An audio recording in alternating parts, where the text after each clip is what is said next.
When you're ready, Joe, you can start. Okay. So I want to thank the British Association for Psychological Type for letting me speak again. This is the second time I'm going to be doing this speech. There's a lot of new slides that have been added since I spoke at APT, and there's some amazing developments we've kind of made in the community that I'm going to talk about. But a very brief introduction about myself. Joe Arrigo, I'm the founder of Advisor Enterprises. I've been officially certified as an MBTI practitioner since October of 2020. This is a picture of me in kind of my natural habitat, the bookstore. And I will be mentioning a number of books as well throughout the presentation as I talk about my type journey. I had been like lurking in the background for a while. I had done the classic kind of like intro to intuitive thing where I had to study a lot of books, and before I started to post content and get out in the kind of the extroverted world. And I've been pretty active. A lot of people know me from YouTube and LinkedIn. I pretty much post 5 days a week there. 90% of it's Jungian MBTI content. I kind of got into this business. I was furloughed during COVID, and the universe kind of opened a door and said like, hey, if you have the perfect time to start your own business, you might want to just try that thing. And I have been doing it for 2 years. So far, so good. To know what kind of person is giving this presentation, I want to give you my type DNA. So I am a MBTI INTJ, Enneagram 5 wing 6. My astrological sign is a Scorpio. I really like personality tools as like a good icebreaker when you're meeting people to introduce yourself. And I also wanted to add like a meme that kind of speaks to me as an INTJ. I feel like I constantly go through this in my life where I feel like I'm the whole universe with everything, or I'm just nothing. I have no control over anything. So I feel like I go back and forth with this in my life as an INTJ. And I think many INTJs feel the same way. I do want to note that I was thinking of putting my big 5 profile on here, but I realized no one in the history of everness ever puts their big 5 profile anywhere, despite it being, the most scientific validated tool. If Jordan Peterson or Adam Grant ever stumble onto this, my apologies that I didn't put it on here. So this is the second time I'm giving this presentation. Like I said, there's going to be some new additions. Probably 25% of it's new. I don't think anyone here has seen it, so that's good. So the title of my speech is A Young Type Coach's Journey. Some of the high-level talking points I'm going to be going over is my journey into type, how I got into coaching, my philosophy around coaching, where type is today from my vantage point, where type is going post-pandemic, and then some of the amazing and super inspirational progress that we've made in the community just in such a short time since APT. And what I'm going to try to do is provide some actionable advice, how through social media, we can maybe engage audiences that we weren't able to engage in the past. Maybe some veterans of type that have kind of existed in different fields might be able to leverage social media and some of the new platforms to further the Jungian brand and typology. My coaching philosophy recently changed to what you see here from Galileo, which is you cannot teach a man anything, you can only help him find it within himself. And I really used to view type as a prescription to fix you. You're an ENFP, here's your problems, here's how you fix it. Here's some tasks to go get it done. But I really quickly discovered that's a horrible way to go about it. And I realized it's a self-awareness, self-revelatory tool that all you really have to do is explain and show the model how it works. And then people have their own insights, and very quickly they know what to do with it. So I'm no longer telling people what to do. I will suggest things, but I don't like to tell people what to do. And as a INTJ, sometimes we feel like that's our natural tendency, but we have to avoid that. And most of the people that come to me for coaching are through the career path. They see me on LinkedIn. They're wanting to know how they can improve their management style, or if they're going to quit, what job might fulfill them better. It's kind of those two avenues.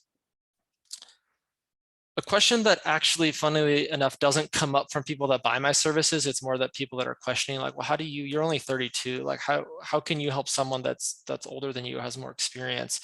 And I feel like it's important to address, especially as a young type coach. One thing is you kind of have to develop some social currency. These are my recommendations on LinkedIn. I say, don't take my word for it. What have other people said about me? As a young person, like, you can't just sell yourself, like what do other people say? So I really value recommendations from others, which gives you a certain level of clout and credibility. Other kind of funny thing is with older clients, they're actually easier to coach through type because they have much more life experience to draw on in their life. Someone who's 20, not really differentiated, they don't understand how to see all the cognitive functions in their life and where it might apply. So someone who's like an older person can think back retroactively to jobs they've had or people they've dealt with that they either loved or hated and go, oh, I see where those functions, I see where this applies to my life. And it's easier to show how type can be applied. But also paradoxically, I've had sometimes a very hard time typing people that are older because they've developed themselves so well that, like, I had a ENTJ or ENFJ client that I could not decide what their type was. And actually, believe it or not, I sent them to Theodora to do an Enneagram typing just to see like if we could figure it out. So it's kind of funny how it's actually harder to type. That's why I don't do typing sessions. I thought those were a way to do coaching, but I don't like to type people. They can figure it out pretty quickly themselves. Other thing you have to do is you just kind of have to speak with like bravado and conviction. And when you make a statement, you have to talk like an expert. There's a tendency in type to say things like, to waffle and sit on the fence and go like, well, an ENTJ sometimes might look like this, but I've seen it like this. So even though I think that's a proper way to type, to kind of sell yourself as a type expert, you almost have to say, objectively, this is how it is. You have to speak in a certain way. That's what I found. So I'm going to go through my journey here, what led me here, how I got into type. And I think it's pretty standard for a millennial. 16 personalities is where I started. Obviously, the big problem is they call it a test right out of the gate. So that is a problem. But I kept getting INTJ. Every year I would take it and get the same result. And I said, okay, well, this means something. I have the capacity now in my life to dig deeper. And through a basic search, I landed on David Keirsey, which got me into Please Understand Me first and the second edition of his book. And what Keirsey did with temperaments and his just literary prose and the way that he wrote about type still to me is unmatched, and just how beautiful his descriptions were of the types. And I think I always recommend this as the place to start for my clients because it's digestible and it's easy to understand, and you will not get overwhelmed right away with the complexity of type. Then I moved into the Type Talk series by Otto Krager, and I just gobbled this up. I mean, it's my most highlighted book. It's pretty much just like covered in yellow highlighter. And I thought this is so applicable to managers as like a desk reference guide, as people can just use this, at work, and managers could have it on their desk and colleagues could have it on their desk. And it just outlined it in such a simple way that literally this quote from whoever was reviewing this says the office will never be the same. And I was never the same after I read this very simple series. And then I actually read Gifts Differing, which is, I always kind of joke it was the Bible of type, but this kind of my first taste of the cognitive functions. I didn't understand the model. Like, I really didn't understand how you could figure out the cognitive function stack for somebody after reading this, but I really appreciated her actually statistical analysis and her statistical research that she did throughout as early on as like we didn't have factor analysis and all these super advanced tools at the time. She did a really good job, and I think this was a good pace to read Type Talk and Keirsey first, and then read Isabel Myers. And then I went further down the rabbit hole. I read Daria Nardi's Neuroscience of Personality, which for me really put an end to the discussion about whether type was scientific or validated. When I show brain images to clients, they're always like shocked that this research exists. They're like, I've never seen this before. But then they go, well, yeah, that makes sense. Like my brain is going to be different than someone else's brain. And when you look at the type lens, it all of a sudden makes sense that of course types are different. Like that is very obvious. And for me, it's like I use it as like the real like bludgeoning device against the haters of type, where I'm just like, if we want to talk science, I'll show you some science, but I don't think a lot of people know about it. So we need to promote it more. And that's kind of the overall topic of my speech, is like what we can do there to promote this. But moving on, I then read Personality Hackers book, and I'm kind of bummed they're actually speaking right now at the same time, so I can't see their speech. But Joel and Antonia have done a great job, and they're a super dynamic ENTP, ENFP couple. I really enjoyed this book because their CAR model of understanding the cognitive functions is super interesting and conceptualizes how the top 4 functions work well together. And they talk about the loop, like looping. I don't know if a loop exists in my life, or I don't see it very, very often, but nevertheless, it's a good conceptualization they've created. Then I did it backwards. Then I read Jung. Then I read Psychological Types, and I read all his collective unconscious and synchronicity and things like that. I really don't think it's beneficial to start your type journey with Jung. It's too dense, it's overwhelming, and I believe you will stop. You'll go, okay, enough of this, I've read enough. You won't go further. So I think you have to have a little baseline of the previous books before you read Jung. That's just my suggestion, even though it is a rite of passage as a typologist to read Jung. You have to do it if you're going to be taken seriously. I read some Naomi Quenk, actually rest in peace. I know she died like recently this year. And I read some Lenore Thompson as well. And then I read this beast of a book, Depth Typology by Mark Hunsinger. This is a great book. It actually introduced me to the final book that I read, like the final boss of type, which is John Beebe, Energies and Patterns and Psychological Type. And when I got here in my type journey, I was like, okay, I've read all I need to read. Now I can start. I got to do something. My TE is like, okay, well, I'm done. I need to read. I've done reading. I need to take this to the people. But I really had like a moral, at this point, I had a moral and practical roadblock in my type journey. My goal was to become a type coach. Like I wanted to have some label that was MBTI coach, MBTI consultant. But I really knew there was a high probability of getting like a cease and desist if I was to represent myself without being type certified or being represented and have that certification. So I did get type certified in October 2020. I went through the virtual course, and I said, you know what, this is good. HR managers like this. They like to see that box checked. If you're going to do a workshop, you need to have the certification that shows that you can do it properly and you're doing everything above board. But honestly, I felt like I had a very negative feeling about the entire process. And I don't know if it was because it was during COVID, it was virtual, but I'm going to talk about my issues with it. My sincere thoughts was that I felt like it was a money grab.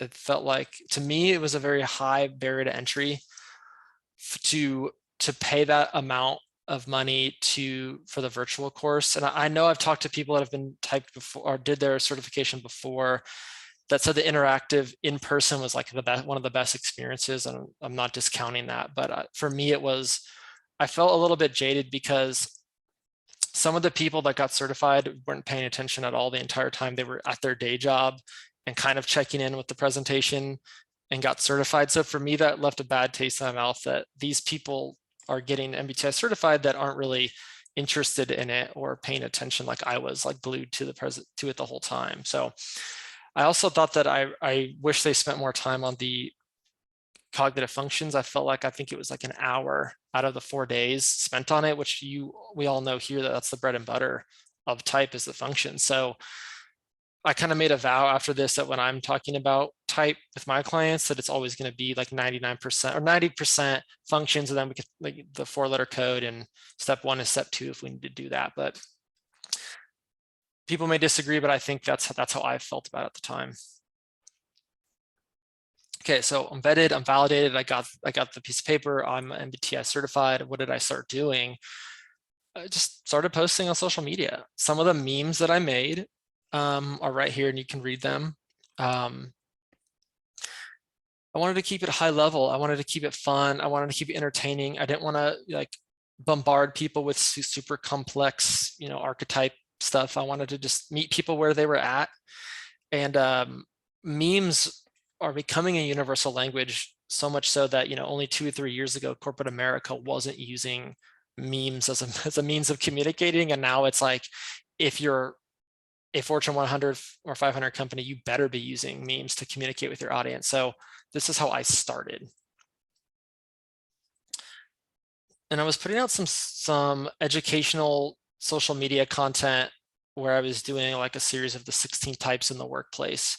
I actually didn't finish the 16 types. I think I got to type 10 because I actually don't know a lot of the types. I really don't know ISFPs in the workplace. And I felt like you can't really talk about the types unless you can add a personal touch. Like, here's what they actually look like outside of the academic literature written about them. So I was doing this educational content, and then I was interviewing MBTI YouTubers at the time. And one of my biggest guests was Frank James. He's got about 850,000 subscribers, and he does a lot of MBTI related skits. So I was interviewing him.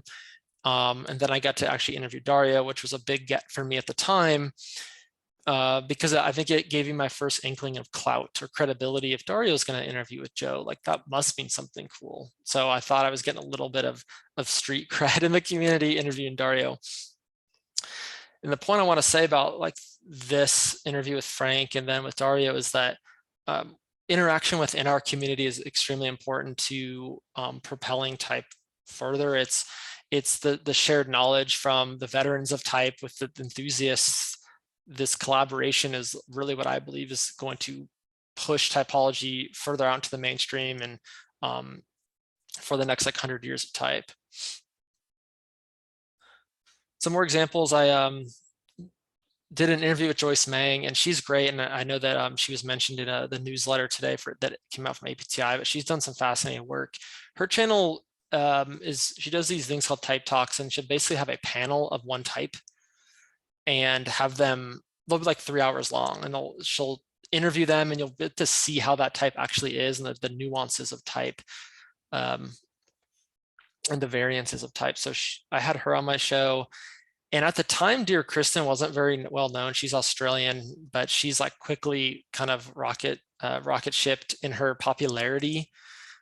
She's an ESFP. She's like a devout Christian. And this interview where we're laughing is actually about type and faith. But she's going to be one of the biggest names in type, I believe, going forward. And then with the help of an industry insider, I'll just tell you, it was Dario. He helped me get interview with Mina Birmani and John Beebe, which was like, I was definitely punching above my weight class at this point, getting these types of people. And I just realized I had so much to learn at this point. Like, I thought I knew a lot, but like the knowledge that they share with me is like, I don't know anything. And their knowledge helped me realize like, we need this interaction in the community, this like passing on of knowledge, and then like using social media as a platform to get that knowledge out and become more mainstream.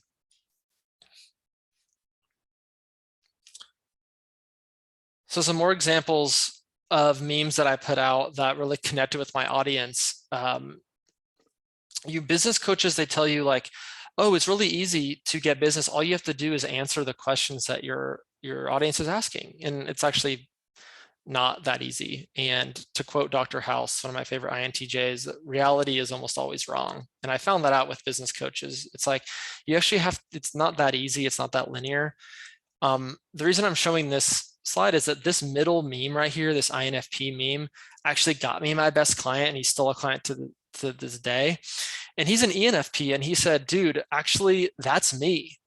that's my problem. Like, you got me. Let's book a session. I'm still doing work with him. So you never know where your audience is going to be or what medium is going to just connect with them. Even if it sounds dumb that something as like elementary as a meme will do it, it profoundly affects people in that way. And I think my message for this slide is that shouldn't dismiss meme or mediums that are not very, you don't believe is useful. Like, I don't think TikTok is useful, but there are MBTI creators that are on TikTok and they're doing well. So I can't dismiss it because I don't understand it. For me, I have found LinkedIn to be the platform that I reside on the most, but other people have had great success other places. And then my traction started to pick up. So I added a lot of LinkedIn connections. I started to post more, and I was getting a lot of views over time. And this is like 2 years worth of work, but I was getting people to look at the Jungian brand in a different way. And my mindset's always been the more people that come into type, I don't care how you enter in, the more the better. I was a big fan of the big tent theory. Let's bring everyone in, and then we can maybe teach and coach up on some of the misconceptions that exist. Any avenue that you get to type is great. And it's just kind of funny. People will look at your content for like a year and never tell you that they like it, or they never comment, and then all of a sudden they'll book a session with you and they'll pay you, and they've been a fan of yours their whole for years, and you just never know what it's going to be that gets them. And then what really started to kind of tip the scales for me to get more serious and actually booking clients was doing some of this high-level thought leadership, 750 word vignettes on LinkedIn, where I was just basically talking about stuff I understood and knew about and had helped coach people with practically. And I'd never seen so many people resharing this. And the reason I'm pointing out why this is important is that the way that LinkedIn works is it has the network effect that's very, very positive, which is if Teodora posts something and I like her post and I comment on it, my network that doesn't have access to her can now see it, connect with her, read her books, her services, YouTube, whatever, book a session. And that's how we as community members can help each other. We can like each other's posts, comment on each other's content, reshare something from YouTube or an interview or a podcast, and just propel it out there. I think the main issue with this, not really an issue, but what I see is that type is siloed. There's communities all over the place that don't really know each other. For example, my generation has no idea what the Milo database is. But I saw it and I looked at it and I was like, wow, all this stuff that we're doing as millennials has already been done, and we're not doing anything new, and we need to be doing new content. So we don't know that it exists, so we think we're creating something new, but it's not propagating type in the way that it should be. Joe? Yes. Carol is asking which social media platforms you post on or comment on. Oh, Carol, for sure, LinkedIn is my number one. I do have a YouTube channel, and I always respond to my comments on YouTube, but I'm much less prominent there. I only have 1,300 subscribers there. LinkedIn by far is the best place to be for me for comments, and just getting that network effect of type. The network effect that LinkedIn has is better than any other platform. Thanks for drawing my attention to that. I didn't see that.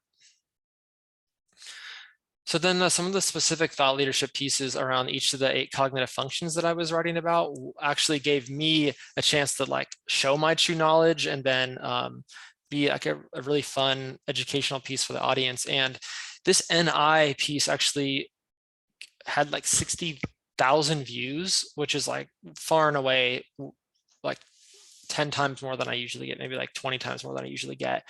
So it shows that people are interested in type.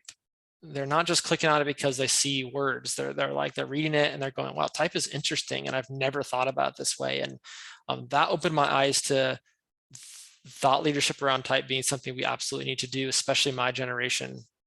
The millennials need to write more, not just do memes.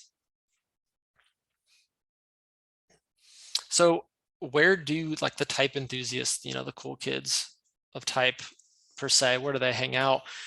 One place we can look is Reddit, and Reddit is a community-driven platform where every subject under the sun has a community, and the way that those communities are kind of designated they'll say r slash whatever community. So this community is r/MBTI, Reddit community MBTI, which has 370,000 people residing in that community.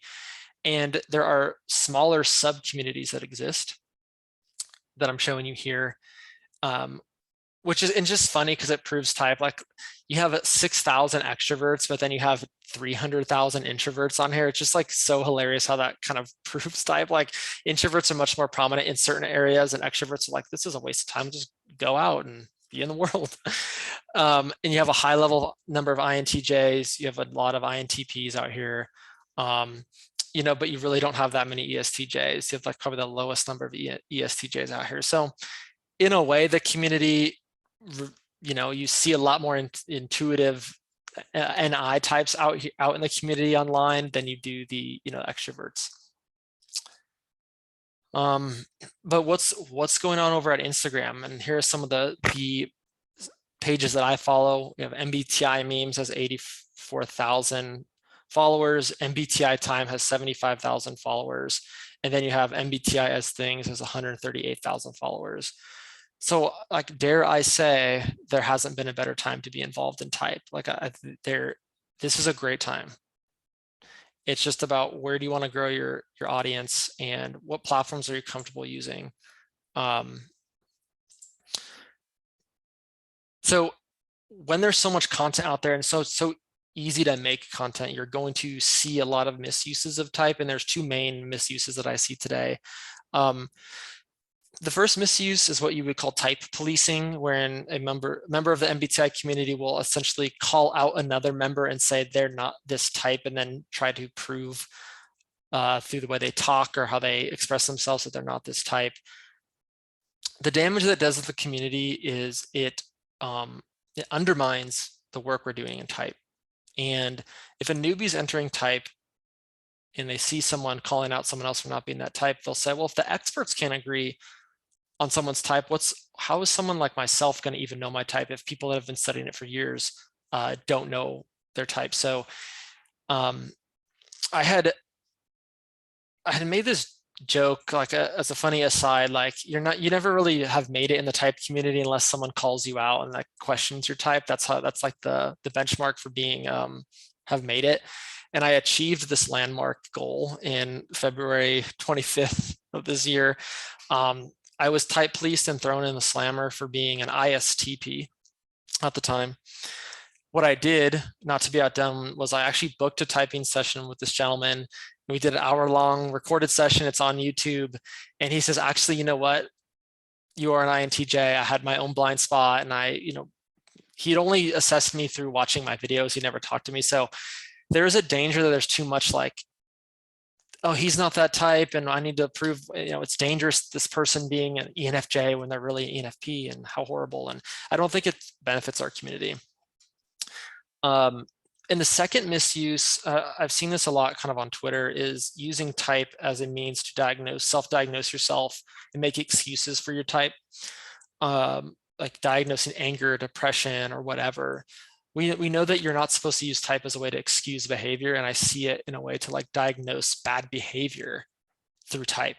Like, oh, I'm FI dominant. This is why I can't do certain things, and that is the wrong way to use type. These are the two main things I've seen trolling around social media. But I want to talk about kind of the future of type, where type is now, how we're keeping type alive. And the first example is one of my favorite type people, Amy Y. She's an ESFP.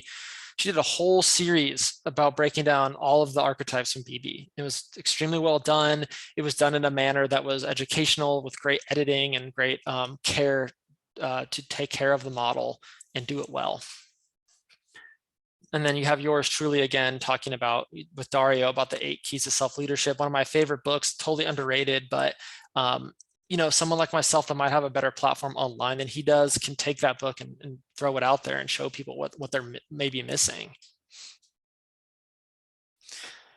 And you have Megan Lavoda. She was also mentioned today in the APTI newsletter. She's done some great work along with Joyce Mang. She did a series with Linda Behrens that kind of inspired me to reach out to Linda. And I did get to finally do an interview with Linda Behrens, and it was the dream come true, because Linda didn't know how impactful she was on my own type journey, because I had never understood the cognitive function model, how to do it in your head, until I read her early book, that little workbook she did with Dario way back. And I keep using this word like convergence. Like, it's great when like the veterans that really know type are kind of talking with the enthusiasts and sharing knowledge and using us platforms to get that knowledge out into the universe. So my thanks to Linda.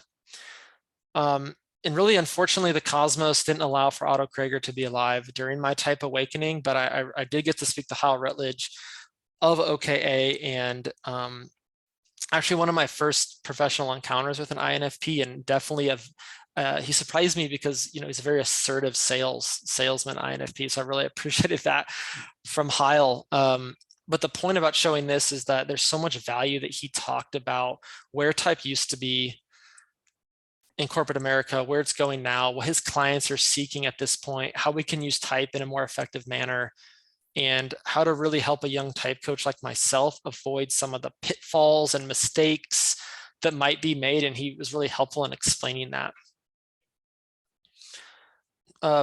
In my generation, I think one of the most impressive type enthusiasts is Michael Pierce. I did an interview with him. He's an INFJ.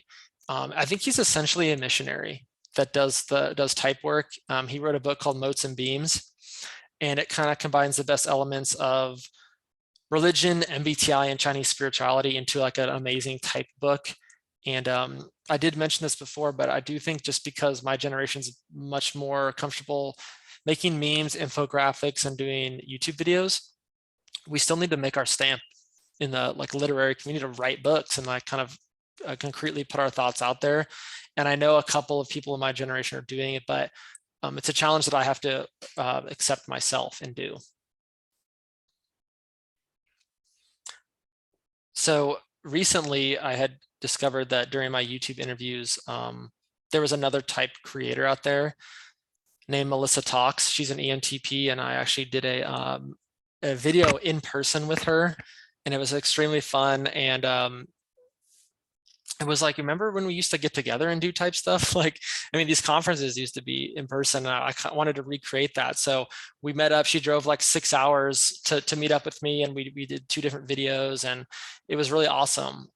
This was obviously a clickbait title to get people to click on the video, but it was fun nonetheless. And I think we need to get back to doing more in-person events and striving to like be in person with each other.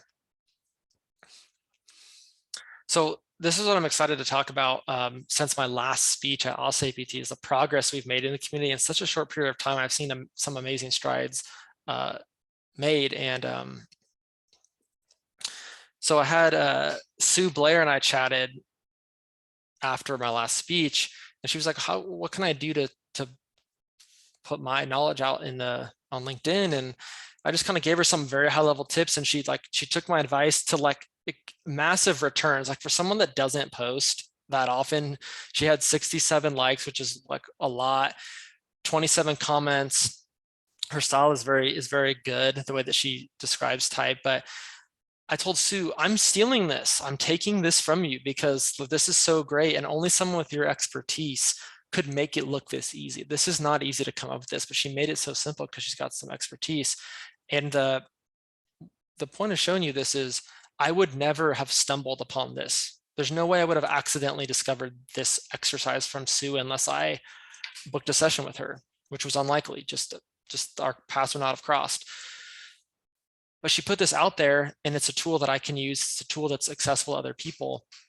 And I felt like after seeing this, that we have an obligation and a mandate to get this wisdom out there. And how do we do it? Well, my view is we do more social media engagement. So this was awesome. And I know that she kind of took a break for a while, but she's come back and she's done some more great content in the last couple of weeks. And it's very inspiring to see that. Terry Connellan, she had me on her podcast to talk about being an INTJ coach, more of that convergence of old guard, new guard, her quiet writing, her pivoting and empowerment that she's doing, just her, a lot of what I had talked about, she had experienced as a type coach as well. That was a really fun podcast to do. I really appreciate her for allowing me on. So going back to Joyce Meng, I mentioned her earlier. She did an interview with Angelina Bennett on, everyone knows Angelina. She's done some great work as an INTJ, and she had her on, and then she also had Nancy Wallace from SAC APT on as well. And then she had Catherine on as well. So Joyce was like interviewing everyone. It was awesome. Catherine in this interview talked about her book, How to Get On With Anyone, interaction styles, and what it's like to be a female INTP. I think it was great, and I applaud Joyce for doing that and helping expose parts of the community that don't normally get the exposure to certain other networks. So where do I see type going in the future? And I presented this last time, and I still think we're going this direction, which is the type-based baiting. I know that the founders of SoSynced, Luella and Jess, have been in contact with Harumi, and they're going to be doing a speech pretty soon about, I think, type and romance or something like that. But that being said, SoSynced raised $1 million last year to develop their app. I know that You're My Type is heavily into these social media influencing. They've paid a lot of type influencers to do ads for them. My good friend Kate, she's an ISTP or ESTP, depending on the day of the week. She is about to raise some money for her app as well. So I think there's a lot of people seeing the value of using type for dating. In a weird paradoxical way, we've become atomized by technology, but I believe that through the use of technology in type, we can come together in a much more profound way. Probably like less than a year ago, I saw that Personality Hacker did a Jung on Yoga series with Dario. And I thought that was such a great way to apply type in a non-standard way instead of like workplace communication or organizational development. We don't really know. I mean, Dario's written the book Jung on Yoga, but we didn't really know that. A lot of people don't know that he was really into the mind-body practices, and that this is another application of type. So I see more things like this becoming more prevalent. And I applaud Joel and Antonia for having Dario and thinking that this would be a great way to apply type.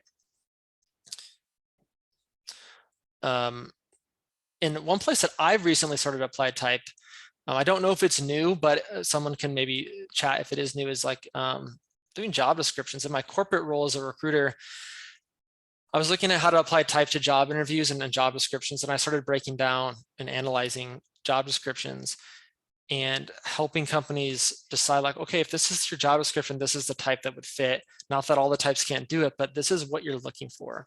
So a way that you can do that is I've started adding a mindset section to my job descriptions wherein I'm thinking about what's the internal dialogue of the type sitting at that seat that would be good for this role. And then writing that into your interview questions and writing that into your job description. So whether or not this catches on, or if at the corporate level, people are going to be able to make this sort of switch remains to be seen. But if I was in charge, I would highly use type as a way to write better job descriptions and interview. And this is just another example. So I was doing the job description, highlighting places where the function came out, and then saying, okay, if this is what you're wanting, these are the types that would fit. No surprise, everyone wants a TE user in corporate America. So that wasn't really like blowing me away with what they were asking for. But some of the problems were they were asking for every type. It's like, well, we can't, that person doesn't exist. So we have to narrow this down. And I also think that there's going to be this like breaking away of the singular structure of the corporate MBTI model. And we're going to see other respectable and like community-driven organizations emerge. Like I really see something like Type Coach becoming more prevalent, or maybe taking some of the market share away, or maybe even a third party will emerge that still stays true to Jung and Isabel, but just does it in a different way. I see that happening. So what I want to say is I think the future is extremely bright. I think that there is this proverbial passing of the baton, or passing of the torch from the veterans to the newbies, and using more of a social media presence to like propagate and propel type into the next 100 years. I think we're going to have, with orientation towards social media, LinkedIn, YouTube, and podcasts, I think we can have what we're doing now. We have, you come on my channel, I'll come on your channel. We'll talk about it on LinkedIn. We'll share it. We'll do podcasts. We'll do interviews. We'll talk about a book, even if it was written 15 years ago, we'll talk about it, and we'll get my audience involved, things like that. I think if we can have the collaboration between the communities, become less siloed in our thinking, the next 100 years of type are going to be awesome. If we continually scrutinize, examine, and reevaluate type, it will help us to grow internally, and it will expand the external evidence for personality type. I honestly believe that in the next few years, we're going to see a shakeup of the model, not like a shakeup, but like there'll be some really strong evidence to question the 8-function model and its efficacy or its use, in coaching or in personal development. But that's just from what I've heard. I think there's going to be some good evidence coming out that's going to be very interesting. So I believe that someone like myself and my generation, we're standing on the shoulders of giants right now, and we are obligated and mandated to propel MBTI and Jungian typology into the next 100 years. And if we can do it, and I believe we can, we will become forever young. Thank you. Very good, Joe. Maybe you should stand up so we could see. Oh yeah, yeah. This is the shirt. Actually, I'm wearing the shirt, so like, and you can get that on Etsy as well. And I did not make it, but I was like, if the shirt exists, I'm getting it for the conference. So, yeah. If there's any questions, I think. Hold on, there's someone in the chat, I think. Yeah, Carol, that's. I think I didn't know that Isabel wanted to do that with the job descriptions, but I know that but not Hunsker. I'm forgetting their names. I have it over here somewhere. They wrote a type booklet. Husband, daughter, someone tell me their names. Is it the Hartzlers? Hartzlers, Gary and Margaret. They did a lot of type career counseling and stuff like that as well. So I think, Carol, like there's more to do with that. And I think the job descriptions gets more granular, and we can definitely apply it anywhere. And that's where, just as a recruiter, that's where my mind goes to. Joe, I do want to say, I think that was a really brilliant idea, and what you had there, what you did with it was really creative, to analyze the job descriptions and see, what attributes they're looking for. I mean, that's incredibly creative. Steal it. Do whatever you want with that. Well, I think you should do it. Yeah, Okay. I'm certainly willing to try to do it too. But, recruiters should maybe, for a long time, the type community was very nervous about not giving tests, not giving the MBTI to people to see if they would qualify for a particular job. So there was kind of, because that was abused. And I actually had someone say to me, they knew my type, and they knew that I was a personality type theorist. And, but they were telling me about their experience hiring a marketing director who had ENFP preferences. And they were saying, if only we had given him the type test before, we would have known better than to hire him. And it was they were so blind to the fact that they were talking. Yeah. Where I had just told them my type. And so it was misused in that way. But I think what you're doing is really threading the needle, looking at the job description, and then people can look at it and say, well, I'm not sure I really want to do that work. Yeah. Or yes, I do, because I want to develop that side of my personality. Yeah, I think it's a good way to help people self-select out of the job. Like, this is clearly not the job for me, because that's not my internal thinking when I go throughout my day. So I will not apply, and you'll get better candidates. Right. Thank I you. like that too. You're putting the emphasis on the skills, the specific skills that are needed. Mhm. And it's right out there. And even if you didn't have types that were a quote best fit, it would still do the job. Joe, we Yeah. have Marianne has a raised hand, and so has Nathan. And Nathan, yeah. Good. Hi, Hey. Carol. You're gonna laugh at my comment here because I'm gonna bring both you and Joe. Carol and I have worked together for years, Joe. So don't worry Okay. about this. Be really careful. Really enjoyed your presentation. I am an ISFP, and you may not come to my session later, but look at it. And before you start going into the job situation, my topic is working against our natural preferences. I have an Olympian, one of my students. He is an INFP, and everybody else on the team, and he's been Olympian 2014, 18, and in 22. An INFP speed skater just didn't, I mean, they don't exist. An ISFP educator, they don't exist.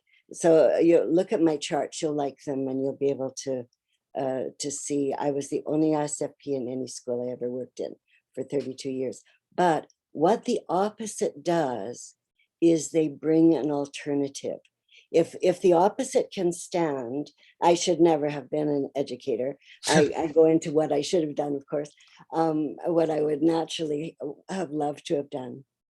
And it was very stressful in that I was always batting against, the norm, because everybody wanted to do things in a certain way. But what I brought to them was the alternative, the opposite, what they maybe should have been looking at, or what they hadn't considered. So it's very important to look at that when you look at a job description, because any type can do any job. Right. What we prefer to do for ourselves and what we would love to do, if we find that, that's great. If not, you have a stressful career, but you also bring alternatives to what happens. I know my husband is a good example as well. He really wanted to be, he trained in hotel and restaurant administration, found he should have been a chef, but someone said to him at that time, don't do that. It's, you'll be working late. It's not good for a family man, to own a restaurant, to be a chef, running your own restaurant. So he went to work for the city as an assessor for taxes for 32 years, had a heart attack. He's fine now. He's wonderful. Cooks all the time, never cooked a day in my life. But they gave him the wrong advice. They said, don't do this, do this. He needed to do his passion. And I needed to do my passion. I just didn't know what it was until after 32 years in school. So be very careful about that, working against your preferences, because sometimes someone who wouldn't naturally choose that job, like me, brings something different to that group and can say, listen, maybe you should think of this. So that's just my sort of alternative to that. No, that's appreciated. I love that. Good. Thank you. Thank you. It's very good. Oh, what is Reddit? I'm not aware of that. You said something was on Reddit. Yeah, Reddit is just it's like probably the fourth most. I think it's in the top 10 most trafficked websites in the world. But I used to go there all the time. It's just it's a community driven platform. Like good. That's great. Thanks. Yeah. Carol, you're muted. Nathan, did you want to? Yeah. Okay. Go ahead. Yeah. So I wasn't sure if I should speak up on this topic or not, and I'll admit I'm experiencing a little bit of FETI paranoia, because I remember you mentioned earlier, Joe, like when you post stuff out, some people will criticize every little word you say. Sure. So I have the TI paranoia and the FE paranoia, and I did see Teodora's video about this topic, so so that my FE paranoia is going off too. But I feel like I agree with all three of you at the same time. And the way I see it and how I reconcile that is, and I drew a little diagram, I don't know if it's backwards or not, but the functions, the way I see it, they lead to type, but they also lead to behavior. But paradoxically, because this whole theory is like very paradoxical, you shouldn't mix them. It's like mixing chocolate and ramen noodles, right? Right. But yet the functions lead to both. So in other words, the way I see it, we use all 8 functions regardless of what our type preferences are. Right. So I think that, and there's ability, and then there's attitude towards a function, and then there's preference towards a function. And so while I agree we shouldn't choose candidates based off of type preference or function preferences, it's still valuable to identify which functions we typically use for each job task. Because if someone has an attitude like I want to develop this function, even if it's one of my shadow functions, or if I'm not naturally good at it, then they can be an excellent candidate to do that job.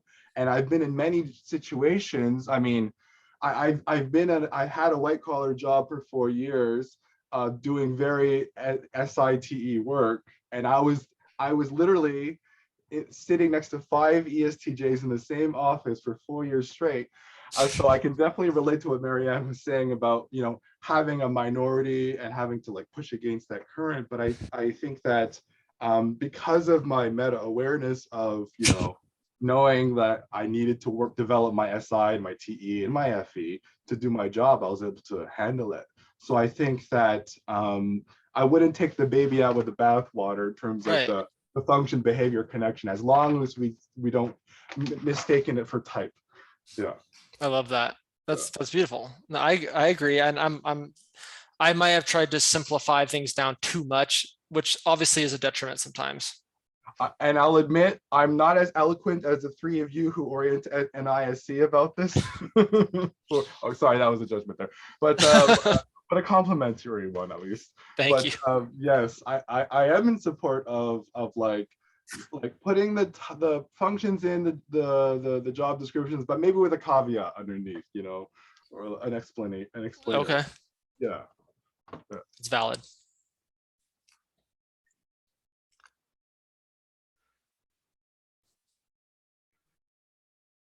Carol, you have a raised hand?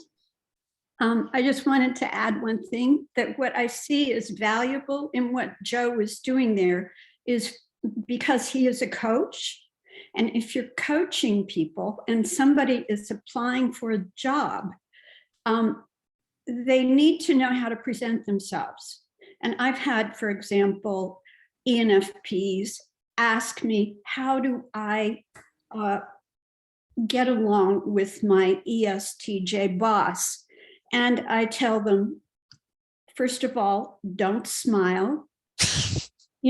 I mean, they're just things that ENFPs overdo, and I overdo them. So it's hard to do. You have to really concentrate. But if you're having a type conflict, it's really important to manage the excesses of your own type. And that's what I see as the value of what you're doing there, Joe, that you're helping coaches, really. Yeah, thank you. That's the smile thing made me laugh, but I think it's actually very practical. Yes, Molly? Molly, go ahead. Yeah. Well, I'm just thinking about the whole career thing. And I live in New Hampshire, as I said before, and I have found some really interesting situations with people. Now, I'm going to give examples. Not everyone had taken the Myers-Briggs or had gone through a workshop. And how type could have been used to sift them out of an opportunity was something that I would have in the back of my mind, because we're so familiar with that happening. And the reason why people take certain jobs is partly experience and partly around needs. So for example, I knew a woman that had gone through a series of workshops with me. She was a single mother with an infant with preferences for INTP, and she was a school bus driver. Because it gave her the flexibility. She could take her small child on the bus, go home, the child could take a nap, and then she could go maybe do something else, then drive the buses in the afternoon. Now, no one would predict that probably as an occupation, you know? And then there was another friend, also through a workshop, preferences for ENFP that worked in accounts receivable or payable. Now, to me, I got a headache when I even think of it, and I don't even know what it is, but I'm seeing Excel sheets and stuff. Yeah. Because she had been there in the company for a long time, she had risen to a level with the salary offered her opportunities to travel a lot. And that's what she really wanted to do. And so it was worth whatever it was to do the commute and do the job because the trade-off was so valuable. So I think it's interesting because I live where I live, there's a lot of people that I work out with that haven't been to higher education and all. And you can see type plays out somewhat in different ways when it comes to work. That's a good point. Molly, just as I'm going to jump in here for a second. I'm going to mention this later, but one gentleman that I worked with, he was an INTP, and he was a welder. He trained as a welder only because someone made him train as a welder in Europe, and then he came to Canada and as a welder in the school district that I was at, we had a technical